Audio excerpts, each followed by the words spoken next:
Wonderhussy here. Man, I am pretty friggin' bummed out right now. And you know, normally I like to be cheerful and happy and keep things positive. Well, I'm currently struggling. It's real windy out here. I'm camped in Death Valley on the edge of Badwater Basin over there. Kind of up the side, about 200 feet above sea level, which makes me 400 feet above Badwater Basin. Anyway, it's a little bit breezy today, so bear with me if the audio sucks. So I set out from my house, my new Death Valley compound, on Sunday morning, intending to go on an 8-day expedition into the wilds of Death Valley. And I had, like 8-9 videos I wanted to shoot. So I loaded up my rig, I got everything packed in, water, food, all my recording equipment, the books I needed to research these videos. I even downloaded some articles ahead of time. I downloaded the maps I would need ahead of time. I was ready to be out in the field again at long last after, it's been like 6 months since my last major expedition. I've been so busy moving and dealing with stuff at the Death Valley compound that I really haven't had time to go out for a meaningful period of time and explore. And my soul is really suffering from not being able to do that, you know? Like, I love my Death Valley compound. I like living with my sister. I like our situation. It's cool. And I have plenty of projects there to keep me busy. But I need to travel. I need to be in the great wide outdoors, or I just start getting real depressed, frankly. And that's what was happening. So I finally felt like I had gotten things to the point in Death Valley. I mean, in my Death Valley compound, at my Death Valley compound, to where I could leave for an expedition.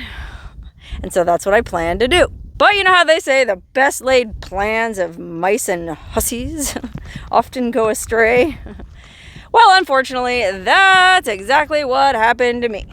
So everything was going fine. Sunday, I went and shot what I needed to shoot Sunday. And Monday, I went up to a very remote part of Death Valley and, had great success up there. Shot a few videos.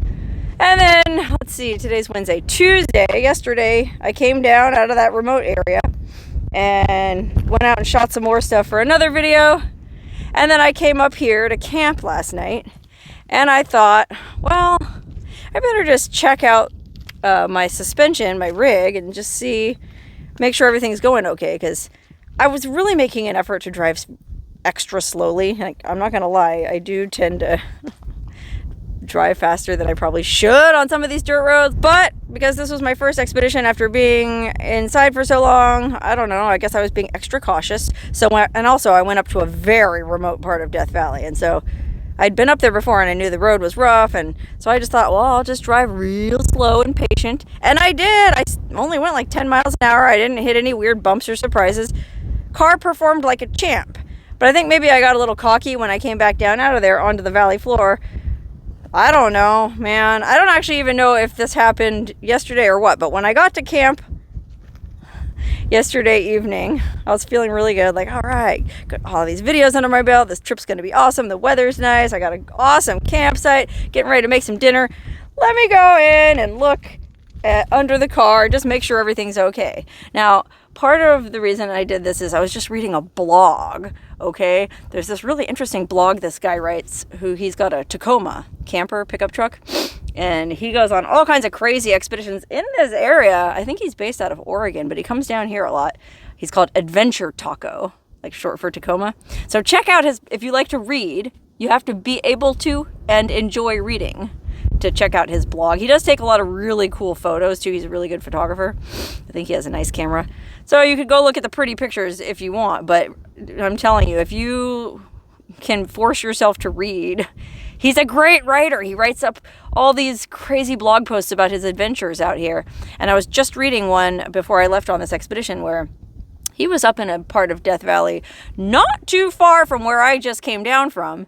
And, well, I can't remember how, I think he heard a chunking sound coming from the front of the car. And, well, long story, he went and investigated it. It turned out one of his, I don't even know how to describe it. Like, one of the springs in the back, the shocks had come loose, and he had to, oh my God, they were up in it was him and his wife. They were up in I think it's wife, girlfriend. They were up in a very remote canyon on a really rough road. So he didn't know how to get the rig down from there, but he knew more about these things than I do, because I don't know anything. He was able to strap it together with a ratchet strap. And he got down out of the canyon to Ballarat, ghost town. And he was initially thinking, okay, well, I can get a tow truck from Ballarat. But the ratchet strap held. So then they thought, okay, well, we'll just keep going to Bishop, California on the 395, because he lives in Oregon, so they had to go up 395 to get back. We'll go to Bishop, we'll get a tow dolly, like a U-Haul with a tow dolly, and just tow the truck home. But I guess he was still doing all right when they got to Bishop, and then there were no tow dollies available. And it's a long story. He ended up actually driving all the way back to Oregon with that ratchet strap holding. It was an amazing story. Anyway, I just read that, and I thought, golly, if something like that happened to me, I would be completely, well, pardon my friends, but I'd be f***ed, because I don't know anything about anything mechanical or suspension-wise. I mean, yeah, if I looked, like looking at the pictures he had on his blog, you could see something had come loose, a bolt, and I suppose if I heard a chunking sound and investigated enough, I might have figured it out, and I might have somehow figured out I could ratchet it together. I don't know. I doubt it. Anyway, that was all in my mind on this trip, and so I thought, you know, I better go down there and check. I didn't hear any knocking sounds, but I hit kind of a sharp rock or something on this side, on my passenger side. So I thought, let me go check out under the rig and make sure everything's okay. So I crawled under and took a look, and I don't know. I mean, everything looked okay to me on this side. This is the side I thought I hit the rock, but all looked pretty well. And I go, well, let me go over here and look on this side. And that's when I said, ruh-roh. First of all, you might be able to see. I'm probably going to have to zoom in here. There's something dripping there on the rock. And it's coming from the shock. I don't know if you can see that there on the sides of that. See all that hydraulic fluid leaking down from my... I mean, I'm just guessing that's leaking out of my shock. Now, if you've been following me for any length of time, you know that I've had a lot of ups and downs with my shocks, which I have these sort of, I guess, semi-fancy high-end Icon shocks with reservoirs. What do I know? I just wanted a cool off-road vehicle, and I felt that I needed a lift, and, well, the dealership put these on. I'm not sure why. I feel like this is a TRD off-road trim package. Okay, if you know anything about the Toyota 4Runner, they make the base SR5, which is, you know, just your base level 4Runner. And in retrospect, it probably would have been fine for me, but, oh, I had to get a lift, and then I had to put this on. I wanted the TRD Pro, actually, which is the top, most hardcore package for off-roading, and it comes with Bilstein shocks. Well, the dealership network that I went to didn't have any TRD Pros available, so they gave me this, or sold me this. I sure wish they gave it to me. They sold me this and put these Icons on. Like, they're better than Bilsteins. Okay, maybe they are. I don't know. I don't know anything about shocks. All I know is I did have to have these, or I've had to have these shocks rebuilt like every year. I got the car in 2017. I feel like I had to have them rebuilt every year, 2018, 2019.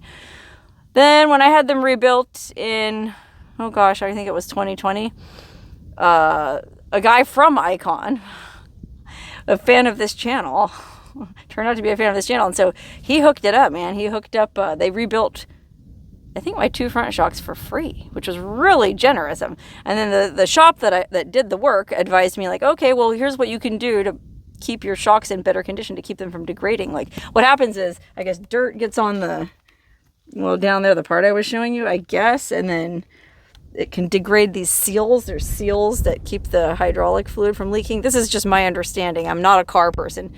Anyway, I was told by this off-road shop that did the repair work that if I just keep my wheel wells clean after every time I go off-roading, just rinse them out, get all the dirt and grit off of that, and that'll keep this, or help keep the seals from degrading as fast. So I got that advice, I want to say back in 2020, and it seemed like it worked because I haven't had any issues with them leaking. It's 2022 now for 2 years, okay? So I actually got like some extra time out of that advice. Every time I went off-roading, I would rinse out my wheel wells to keep them shocks nice and clean. But I sort of knew in the back of my mind that it was sort of a ticking time bomb. They're going to start leaking again. And, well, I noticed it last night. And ironically, it happened to be just as my odometer is about to hit 140,000 miles, okay? As I was driving up here to camp. Ooh, a bee. Yeah, watch. That's all I need now is get stung in the face by a bee. Anyway, as I was driving up to camp last night, I saw the leak. I was at 139,997. So 3 more miles to go to hit 140K. Woo! The old gray mare just ain't what she used to be. That's sort of, that song's been going through my head because, oh my God, I miss the days when this car was brand new and I didn't have to worry about all this stuff. And gosh, now every time I go out for an expedition in the backcountry, I worry so much about, well, like stuff like what happened to the adventure taco guy. I don't know how to fix anything. And the older this poor gal gets, you know, the more, I mean, these shocks and this suspension have taken a beating over the 4.5 years I've been driving this rig. Because you've watched my videos. I go all over the place. And yes, I do drive faster than I should sometimes. But golly, I don't drive nearly as fast as some off-road. I mean, when I went to Baja, California on that expedition with those two guys, I've never seen anybody drive as fast as those dudes. Like, I felt like a wuss. So I don't think I'm like really, I'm not rallying around like the Baja 500. But apparently, I don't know, I guess that's just 140,000 miles. You're bound to start having some things fail. And I have an excellent mechanic that I do trust in Vegas. And he does all my oil changes and other stuff. And he just replaced one of the bushings on one of my shocks. And that was in the rear. Well, now it's time for the front. So when I saw this last night, I'm not going to lie. It was a pretty big bummer. And I thought, okay, what do I do? Like, I'm one of those people that gets very set in my ways with my plans. And I spent hours meticulously planning out this expedition with all the mileages. So I would know exactly how much gas I needed because gas is so expensive right now. I actually had to gas up in Death Valley the other day at Furnace Creek where it was $8.09 a gallon. I'm not making this up. And that was for the cheapest tier. Well, I would never gas up in Furnace Creek unless I really had to, but because where I was going was so remote and I just thought better be safe than sorry, I did. Anyway, that being said, I planned out all the locations I wanted to go to in the most fuel efficient way so I wouldn't have to go back to Furnace Creek again. So I had this whole itinerary for the next, 5 more days planned out and I was really looking forward to it. Finally being back out all alone. I love being alone. You know me, I want to be alone. And boy, howdy, you can be alone in Death Valley. So when I saw the thing last night, I thought, oh gosh, okay, well, what should I do? I feel like I remembered in the past when I had a leaking shock, it wasn't like the end of the world. Like my mechanic would say, like, get it fixed as soon as you can, but you can still drive like that. And to be fair, most of the rest of the footage I have to shoot is on, well, I was going to say on decent roads, but I don't actually know. A couple of the places the roads might be kind of rough. And so I just thought, I don't think I should be driving on these bumpy off-road roads. Is that even a thing? Non-roads with a leaking shock, especially when it seems like it's leaking quite a bit. Now, I don't know if this just started yesterday. Like I was saying, I drove very carefully and slowly when I was in that remote area. But then I feel like I got a little cocky when I got back down to the valley floor. Because remember I said I hit a rock or something on that side. But that being said, I didn't like fly over any bumps or come crashing down or anything like that. So I don't know if anything I did yesterday caused this, or it might have already been leaking and I just didn't notice it. Like, golly, when I was up in that super remote area, it might have already been leaking up there. And if I had seen it up there, I really would have pooped my pants because the road getting down out of there is really rough. So I don't know when it happened, where it happened, how it happened. It's probably just a matter of it having been 2 years since I last had that shock rebuilt. But it's leaking, and it didn't seem prudent. I mean, part of me was like, oh, God, I already did all that work in the planning. I gotta at least finish this one video that I'm working on. I'm working on a really complicated video where I have to drive to a bunch of different areas out here. And I already shot part of the footage for it, and I really didn't want to abort mission on that. Like, well, maybe I should just stay one more day, finish that video, and then go. But it was bad enough getting gas in Furnace Creek. The last thing I want to do is have to get my shock rebuilt in Furnace Creek or get towed all the way from Furnace Creek to some place that can rebuild my shock. So I sort of dithered about it last night, and oh man, I didn't want to let it ruin my evening, so I just kind of went to bed thinking, all right, I'll look at it again in the morning and see if there's like substantially more fluid down there, which there isn't. It's about the same-ish, I think, but it's hard to tell because of the rocks. And I didn't have anything to put under there to catch the hydraulic fluid if there's environmentalists watching. I felt bad about leaking it onto the rock, but it's been windy, and I didn't have anything I could put under there without it blowing away, so hopefully a little hydraulic fluid doesn't damage this rocky landscape too much. Anyway, when I woke up this morning after not sleeping very well, it was like before sunrise, like right at sunrise, and it was a beautiful sunrise. Oh my gosh, I did enjoy that. I kind of thought, okay, well, yeah, I guess I will just plug on ahead. I'll abort my trip, but I'll finish out the rest of today shooting this video since it doesn't require any off-roading, and then I'll just go home tonight. But then the more I sat there thinking about it, like, I don't know, man. I really need to get this thing repaired as quickly as possible, and so I better just get back to civilization, where there's not even cell signal here. You know, I can't even look this up on my phone. Like, is a leaking shock a serious issue? Like, there's no signal. I'm completely cut off. I have no idea. So, long story short, it just seemed prudent to abort mission on the whole dang trip and I'm going to head home, but I'm going to head to civilization first where there's signal, and see if I can get a hold of... I don't think my mechanic can rebuild shocks. It's not his area of specialty. So I think I'm going to hit up, if you remember Wandering Gypsy that I interviewed for a video and went and explored a mine with her. She has a off-roading shop in Vegas that sponsors her. She actually has a sponsor. Fancy. So I might hit them up because she trusts them. Obviously, they're good people, and maybe they can... Well, maybe they can do something for me. But I don't even remember what the name of that shop was, so I got to get back into Signal so I can message Wandering Gypsy, get the name of that shop, call them. Then it's complicated because I live 85 miles from Vegas, so I can't, like, take it all the way in for them to look at it and then have them order the parts and everything and then drive all the way back and forth. I guess I have no choice, man. It's one of the downsides about living in the middle of nowhere. You know, it all seems fun and glamorous until you have an issue, and then... well, then it becomes a real pain in the ass. Anyway, sorry for having this little pity party, but man, I'm bummed. And I'm really trying to find a way to make a positive out of this, because that's my MO. I like to make lemonade out of lemons, and I'm pretty good at doing it. So I'm sure I can figure out a way to sweeten up this sour brew. Let's see. Well, first of all, I could have discovered this issue when I was up in that remote area and aborted mission 2 days before this and not shot any videos. As it is, I shot 3 videos on this trip, so that's enough to get me by the next week and a half. So that's one positive. The other positive is nothing's wrong with me health-wise, and that's a huge positive. I feel fine. Everything else went great on the trip. The car's still running, another huge positive. I mean, it'd be way worse if I broke the differential or the axle or something, you know? It's a relatively minor problem as far as things go. So that's another positive. And then the third positive is, well, it's windy, but it's a beautiful day. And now I get to drive through beautiful Death Valley to Pahrump, Nevada. Because I'm trying to get gas there. I have 100 miles left in my tank. And that's, my plan was, originally I was going to go to Stovepipe Wells and gas up, because it's a little bit cheaper than Furnace Creek. It's probably, I would guess, closer to $6.50 a gallon right now, maybe $6. I don't want to pay that, but since I was planning to be here in Death Valley for another 5 days, well, that's what I was going to do.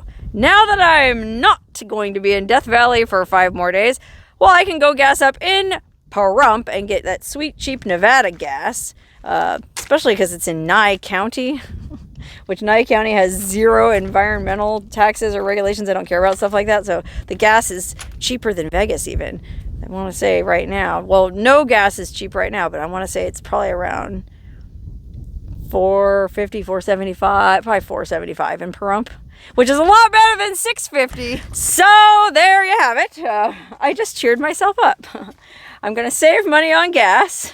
I already got 3 videos, and, well, I have a beautiful day ahead of me, and I'm in pretty good health, and I guess, all things considered, pretty good spirits. So, cheers to aborted missions everywhere. I'm sure everyone watching this video has had some experience similar to this where you had to give up on something. At a certain point, you have to admit defeat. And accepting defeat and admitting defeat with grace is a pretty important skill to have.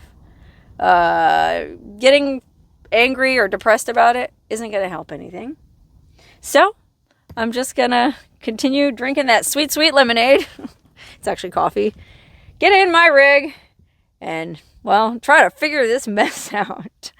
Cheers to me. Cheers to my old gray mare. Even though she ain't what she used to be, well, she's still all I have. And I'm hoping to get many more miles out of her.